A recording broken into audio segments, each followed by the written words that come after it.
2010ರಲ್ಲಿ ಕಾಂಗ್ರೆಸ್ ತಂದ ಮಹಿಳಾ ಮೀಸಲಾತಿ ಮಸೂದೆಯನ್ನ ವಿರೋಧಿಸಿದ್ದ ಬಿಜೆಪಿ ಈಗ ಚುನಾವಣಾ ಗಿಮ್ಮಿಕ್ಗಾಗಿ ನಾಟಕವಾಡುತ್ತಿದೆ ಎಂದು ಮಾಜಿ ಸಚಿವರಾದ ಮೋಟಮ್ಮ ಕಿಡಿಕಾರಿದ್ದಾರೆ. ಚುನಾವಣೆಯಲ್ಲಿ ಗೆಲ್ಲಕ್ಕೆ ಮಾಡಿರುವಂತ ಸಂಚು.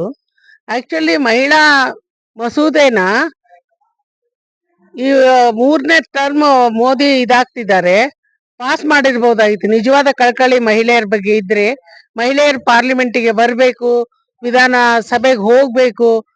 ಮಹಿಳೆಯರು ಬಹಳ ಪ್ರಾಮಾಣಿಕರು ಕೆಲಸ ಮಾಡೋದ್ರಲ್ಲಿ, ಏನು ಒಂದು ಸಂಸಾರ ನಡೆಸೋದ್ರಲ್ಲಿ ಅವರ ಒಂದು ಜವಾಬ್ದಾರಿ ಇತ್ತೆ. ಹಾಗೆ ಕ್ಷೇತ್ರದ ಜವಾಬ್ದಾರಿಯನ್ನು ಹೊತ್ತು ಕೆಲಸ ಮಾಡ್ತಾರೆ ಅನ್ನೋ ನಂಬಿಕೆ ಅವ್ರಿಗೆ ಇದ್ದಿದ್ರೆ ಇಷ್ಟೊತ್ತಿಗೆ ಬಿಲ್ ಪಾಸ್ ಮಾಡಬಹುದಾಗಿತ್ತು.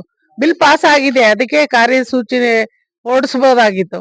ಅದಲ್ಲ, ಈಗ ಈ 3-4 ರಾಜ್ಯದ ಚುನಾವಣೆ ಗೆಲ್ಲೋದಕ್ಕೋಸ್ಕರ ನಾರಿ ಶಕ್ತಿ ವಂದನೆ ಅದನ್ನ ಇದಕ್ಕೆ ಮಿಕ್ಸ್ ಅಪ್ ಮಾಡಿದ್ದಾರೆ. ಸುದ್ದಿಗೋಷ್ಠಿಯಲ್ಲಿ ಮಾತನಾಡಿದ ಅವರು, ಮಹಿಳೆಯರು ಮತ್ತು ಮಹಿಳಾ ಮೀಸಲಾತಿಯ ಬಗ್ಗೆ ಕಾಂಗ್ರೆಸ್ಗೆ ಇರುವಷ್ಟು ಕಾಳಜಿ ಬಿಜೆಪಿಗೆ ಇಲ್ಲ.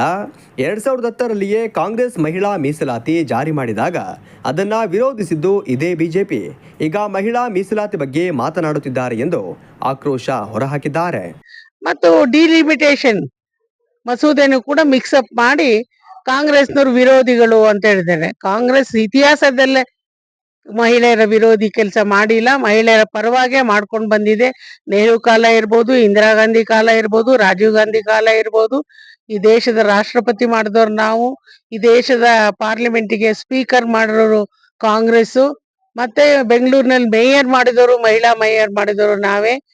ಹೀಗಿರ್ಬೇಕಾದ್ರೆ ಯಾವತ್ತು ಮಹಿಳೆಯರು ವಿರೋಧಿ ಕಾಂಗ್ರೆಸ್ ಅಲ್ಲ. ಮತ್ತೆ ಗ್ಯಾರಂಟಿ ಸ್ಕೀಮ್ ಅನ್ನು ಕೊಟ್ಟಿದ್ದು ಕೂಡ ಮಹಿಳೆಯರ ಏಳಿಗೆಗೆ, ಅಭಿವೃದ್ಧಿಗೆ. ಮಹಿಳೆಯರು ಈಗ ಬೆಲೆ ಏರಿಕೆ ಮತ್ತು ಈ ಗ್ಯಾಸ್ ಸಿಲಿಂಡರ್ ಬೆಲೆ ಏರಿಕೆಯನ್ನ ಭರಿಸ್ಲಿಕ್ಕೆ ಕಷ್ಟ ಅಂತ ಹೇಳಿ 2,000 ರೂಪಾಯಿ ಅವರ ಒಂದು ಅಕೌಂಟ್ಸ್ ತುಂಬಾ ಕೆಲಸನ ಮಾಡಿದ್ದಾರೆ. ಇದು ಅವರ ಹುನ್ನಾರ, ಇದು ಮೊಸಳೆ ಕಣ್ಣೀರು ಅನ್ನೋಂತ ಹೇಳಲಿಕ್ಕೆ ಇಷ್ಟಪಡ್ತೀನಿ ನಾನು.